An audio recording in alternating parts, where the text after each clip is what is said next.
Hey everyone, this is Tiqqle, and in this video we're going to go over the Elemental Shaman changes coming to you in the pre-patch so that you're prepared. These are the overall Shaman changes, some things, the Elemental specific, how it affects their skills, their talents, their rotation potentially, and specifically burst. So let's go ahead and let's do something first. Let's talk about the general changes of Shaman in general. What's changing with Shaman? It seems like they're going back to a more class-centric viewpoint of a class, and they are, and a spec. So now you're going to have a general Shaman tab of skills, and then you're also going to have your Ele Shaman version of your specific skills. This means that for no matter what spec of Shaman that you are, you'll have that tab for all the Shaman abilities. This includes things like that are new, like Healing Stream Totem, Chain Lightning, Flame Shock, etc. They'll all be under your general Shaman tab. And so if we look on the PTR right now for that, you can see this is not the way it is in BFA. In BFA, you just have your one spec tree. So if we look at just Shaman overall, these are all things that Enhance, Ele, Resto will all have. So if we just go ahead and just look through this, Chain Lightning, and this means Enhance has it. This also means Resto has it. Okay, great. Let's go ahead and go down. All these look are all the same. Chain Heal. Oh, interesting. Ele now has Chain Heal. Okay, there's some legendaries in Shadowlands we'll talk about later, maybe, that could maybe be useful in a defensive or an AoE type situation where you might need the Ele to heal a bit. I don't know if that's going to be necessary, but it's there. Flame Shock, of course. Flame Tongue Weapon. Imbues your weapon with the element of fire for 1 hour, causing each one of your melee attacks, I should clarify, to deal 5% additional damage. 5 flat. Doesn't do much damage, but it is useful for some legendaries. That's called Elemental Equilibrium. It will proc that. Now, Frost Shock on all specs, Lightning Bolt, all these are on all the specs, and we're focusing on Ele here, so let's just keep focused. There is Primal Strike, which is a melee ability. It is what it is, chat. It is what it is. Healing Stream Totem. Oh, that's kind of interesting. It's a over 15 seconds, the totem will heal you for about 20% of your health. It's on a 30-second cooldown. It's similar to a Rogue Crimson Vial, and just so you feel a little bit better about it, it has about 10% of the caster's health. This is good for your PvPers out there because this means it's a passive slow heal you for 20% over 15 seconds. That's about a little bit over 1% a second. It's not bad. It's not a lifesaver, and it's not a defensive, but it is some additional self-healing that we do like. You'll see here lightning shields here, and this is particularly important for the for Ele Shaman. So this is surround yourself with a shield of lightning. Okay, melee attacks have a 100% chance to suffer 30 damage, not much damage at all, and have a 100% chance to generate 5 Maelstrom. This is actually could be a big deal going into your PvPers out there for BGs and other things where you always have people all over you, meleeing you and training you. This will actually proc a lot of Maelstrom generation for you and help you get to being able to spend for Earth Shocks or other things. Now, you might say to yourself, but I'm being trained. Yeah, it's not defensive. This is a kind of a way that Blizzard is giving us some way to get past passive Maelstrom generation because they did remove Totem Mastery from the talents, which we'll talk about later. Now, that's kind of cool, right? Could be interesting. It's hard to say, especially because Earth Shield could be so valuable. Tremor Totem, Hex, etc., all there. And that's about it. You'll get level 2, rank 2 Hex, rank 2 Astral Shift. They did exactly this. They extended the Astral Shift defensive cooldown by 4 seconds. So that is kind of good across the Shaman, but that's it for Shamans in general. It is kind of cool that you do get Healing Stream Totem and potentially chain heal as well. So that's that. Let's go ahead and jump into the Ele specific skill changes because there's some pretty big ones. Spirit Walker's Grace. This allows us, if I'll show it to you as well here, if I use it, I'm now able to run and cast. This is awesome. Brings people back to the days of MOP where you could run and cast Lightning Bolt. And it's a 2-minute cooldown and lasts for 15 seconds. We like it a lot for PvP and also PvE. This means that we're going to be able to keep casting when other casters cannot. High mobility fights will give us a chance, if we have our cooldowns rolling, to keep the momentum going. So that is definitely one cool thing that they did bring back. Fire Elemental was reworked in Shadowlands as well, and you're going to be feeling that in the pre-patch. In BFA, whenever you had a Flame Shock up and you had your Fire Elemental out, this was generating Maelstrom for you, 3 Maelstrom whenever it deals damage over time. Now, the Fire Elemental in Shadowlands is actually much different.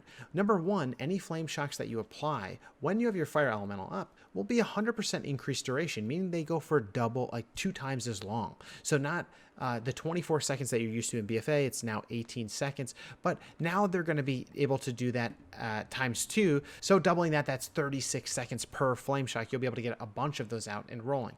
The other thing is the flame shocks now deal damage faster, so they're ticking more often, which could give you more procs. So that is something else to consider. It's definitely one thing that wasn't in the patch notes, and I'll put all the patch notes for all the Shaman specs, the official pre-patch patch notes, down below in the description in case you want to check those out yourself. There's definitely a lot of changes. I'm going to hit on pretty much all of them here, but in case you want to go read it yourself, I'll put that link below. So next up in terms of skills, this is kind of a weird one because what happened was in the beta went through a lot of changes with Elemental Shaman. They started using Fulmination, which is you don't even need to worry about what that is, but then they went back to using Maelstrom. And when they went back to using Maelstrom, they did do something very significant for us, and it wasn't called out in the patch notes because it doesn't necessarily change our class design, but it changed the amount of damage our casted abilities do. So specifically in the biggest deal one is Lava Burst. When they brought us back to Maelstrom, they also increased the spell power scaling of our Lava Burst by 30%. And because Lava Burst crits every time, I'm sure this means it does a bit more than that. Well, it does exactly 30% increased spell power scaling, but you feel more of it because you're getting that crit. Now, that's actually a pretty big deal. Ice Fury was also adjusted, making it so that it was, instead of 200% increased damage for Frost Shocks, now you have 300% increased damage for Frost Shocks, along with increasing the damage of the Frost Shock itself. So this is all kind of stacking up to say, oh, our cast abilities might actually do some big damage. So also Chain Lightning. Chain Lightning was increased by 13%. Lightning Bolt was increased by 20%. These are all very good things. It's making our cast abilities more influential in our damage, which is a very big deal. When classes don't have that, when they're only dependent on the spenders, people usually don't really feel satisfied with, I spent 10, 12 seconds casting so I could get one big Earthshock out. They want their casted abilities to do damage, and that has always been something in PvP people have called for, and in PvE I think it makes your rotation feel a little bit more fruitful.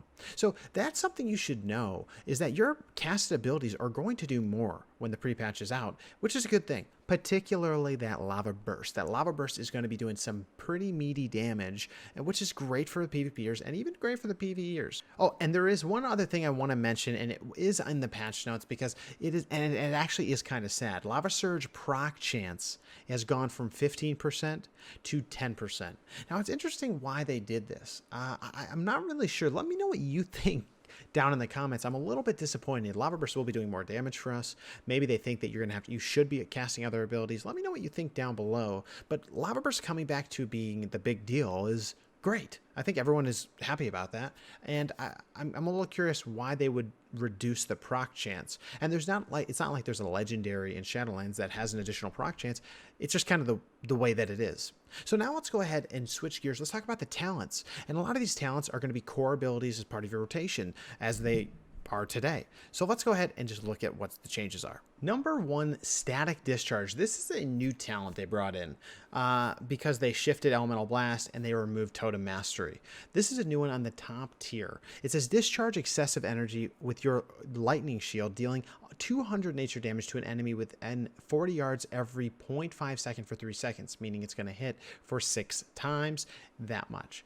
I mean, honestly, kind of an interesting idea, having a passive damage that's going to go out over 3 seconds on a low cooldown. The truth is, though, that this is just not going to be that preferred of an option because of Echo of the Elements, giving you that other Lava Burst, and Lava Burst just being so meaty. So we do prefer that option usually for PvP and PvE is what I've been taking. This one doesn't really seem to pack much of a punch. The only time I could see this being useful is in PvP situation.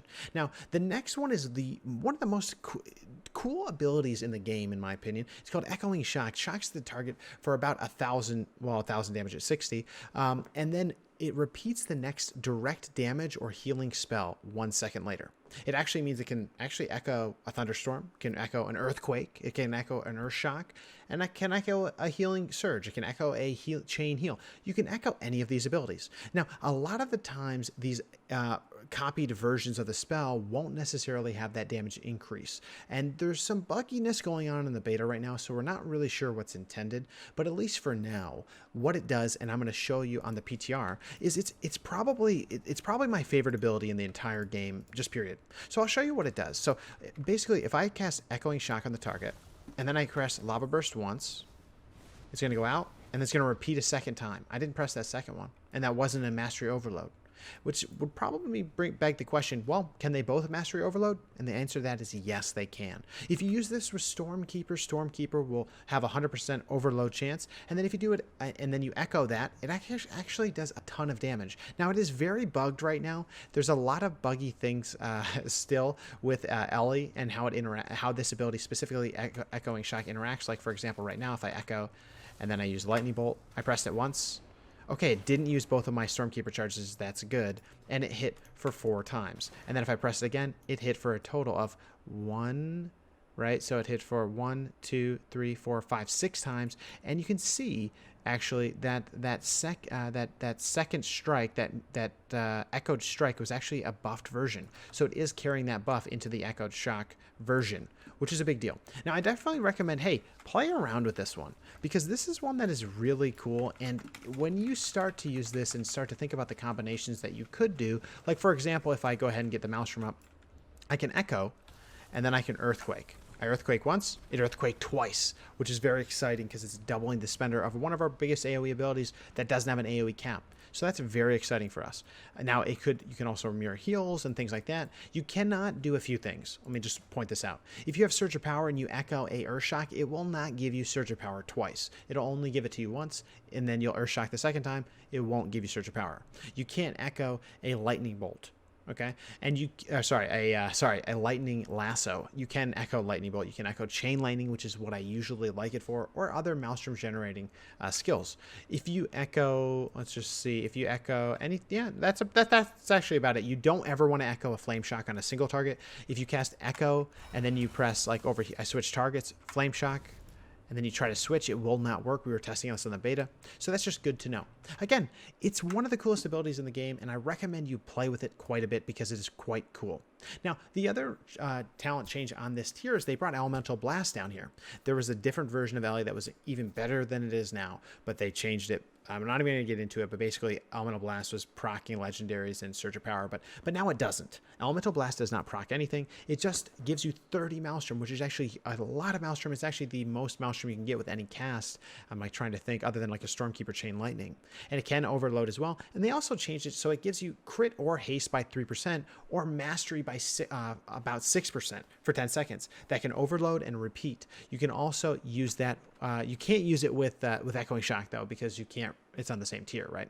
So that's that. Now let's go ahead and move on to the next change. The next change really being with Ascendance. Ascendance has gotten changed, and it in a really cool way. If you haven't seen any of the memes, you're kind of missing out. But basically what the change is this. When you press Ascendance, it sends out a Lava Burst at the targets that are Flame Shocked, at all targets that are Flame Shocked on that global. So let me show you what that looks like on the PTR. And I'm going to go ahead and move this so you can see the bottom right. So I'm going to add 2 Flame Shocks, and then I'm going to actually echo so you can see it as well. I'll do all the testing at once. And then I'm going to press Ascend. I ascended and I hit with Echoing Shock was not consumed. Now I can try to use it again, but basically what happened was, and that was actually a really good test, Echoing Shock is not consumed by pressing Ascend, but when I pressed Ascend, it shot Lava Bursts out at every target that is Flame Shock. Now you might be thinking, oh, this is actually pretty interesting. If I have my Fire Ellie out, and then which increases the duration of my Flame Shocks, I can start Flame Shocking a lot of things for 36 seconds. And then I can get a ton of people hit by that, by Ascendance, or a ton of mobs, or a ton of bosses. Yes, you're right. It is very exciting. It's definitely cool. People definitely do not like the look of it. That's the #1 complaint I've heard. But in general, it is really cool. And in general, with Lava Burst being more of our damage, it's actually going to be a very fun playstyle for potentially PvE and potentially PvP too. In PvP, I'm sure you've seen some of the memes in Shadowlands with the one-shots. But in PvE, this could be quite powerful. I haven't tested it out too much because of the 3-minute cooldown, but there are legendaries that interact with this. There are covenants that interact with this. And let me know down below if you have any questions about this. There is a lot to cover here and a lot of cool interactions that are possible. Now, with that being said, that's it. those are the talent changes. There wasn't that many. You should know that a Surge of Power is now proc just off of Earthshock. You should know, again, Ice Fury, we already mentioned, is buffed. Stormkeeper is exactly the same. Storm Ally is functioning the exact same. So these are just things that you should be aware of that are changing. And this is going to change the damage profile for LA a little bit, especially in PvP and in PvE a bit. But I still think the playstyle will be very similar to how it is in BFA for LAs in Mythic Plus and rating and such. But for PvP, there is a little bit of a change of a burst rotation, and what we'll do is we'll talk a little bit about that now. The way that you want to burst as an LA Shaman now is a little bit different because you now have, well, frankly, you have Echoing Shock, and it's part of your it's part of your kind of big burst now because it will mimic your damage, and as you saw earlier, at an increased rate. So really one of the ways you're going to be doing your burst now is you're going to be basically doing it in two ways, really. Number one is you're going to be using your Stormkeeper. You're going to be using Stormkeeper, Sky Fury. You're going to get your Master of the Elements buff. You're going to use Echoing Shock, which Echoing Shock does not consume that. And then you're going to press Lightning Bolt. And then that's going to repeat it twice. You probably want to get another, Master of the Elements buff for another 20% damage, and then use it again. And then you can Earthshock, but Earthshock is only if it crits is it really going to do a lot of damage. If it doesn't crit, it doesn't do quite that much. While your Lightning Bolts are going to shred even without spending Maelstrom, without building that up. You can immediately get a good damage go, and that's partially because they buff Lightning Bolt baseline. They Echoing Shock's going to repeat that, and then you have damage scaling through your Sky Fury, through your Master of the Elements. Now, in general, if you don't have your damage go for single target, like for example, if you don't have Stormkeeper up, you can always echo a Lava Burst. Echoing a Lava Burst is going to do a lot of damage, and it's going to actually be another generator for you. So then you can get that going, and when it crits each time, it actually does really good damage now. The other thing that you can do, you could echo a Spender as well. Single target, I don't really personally think that echoing a Spender is a great idea. I think echoing Earthquakes is very good if you have a lot of mobs out there, but you'll see how things change with legendaries as well, and we don't have to get into that too deep. The only other thing is I'll note is that now Control of Lava is actually going to get nerfed a little bit by some of the scaling of damage, but this is actually going to become potentially viable, and that could actually become even better with Echoing Shock, being able to echo Lava Bursts out there, as well as Ascendance instantly giving you those instant cast damage. Usually pressing Ascendance is a flag to everyone to CC you in PvP, so that's just something else. Now for PvE, I definitely think the playstyle is going to be very similar to it as it is now. I'm not going to talk about essences, I'm not going to talk about conduits, they're going to go away. What I'm going to talk about is Echoing Shock is the core. Elemental Blast is now here. Think about these and how you can use them. You can echo Ice Fury. You can echo, Stormkeeper. You can echo certain, like your casts during Ascendance. You can use Elemental Blast to generate a ton of Maelstrom. You can use Aftershock with Ice. Think of these different combinations, and that's what I would say for PvE is play around with it, see what it feels like. You're going to get an additional layer of complexity when legendaries are introduced, your Covenant abilities are introduced, so those are key. So I recommend looking at those things as kind of the main thing. Now, that's all I'm going to say about the rotation. I just want to let you know that it's really the only addition is Echoing Shock, and now maybe potentially Ice Fury for damage scaling and Ascendance. That's all I'm going to say. The PvP talents, only thing that's changed is Control of Lava, and that's that. So that being said, guys, I want to thank you so much for the support on streams. We've just submitted our Twitch partner application. Again, thank you so much. It was all you guys. Love you guys. If there's anything else you want from me, videos, reviews, guides, different builds, let me know below, and we'll see you in the next one or on stream. And if you guys did like the content, please hit that sub button, hit that like button. We're going for 50K subs. Let's get it, guys. Thank you so much. Good night.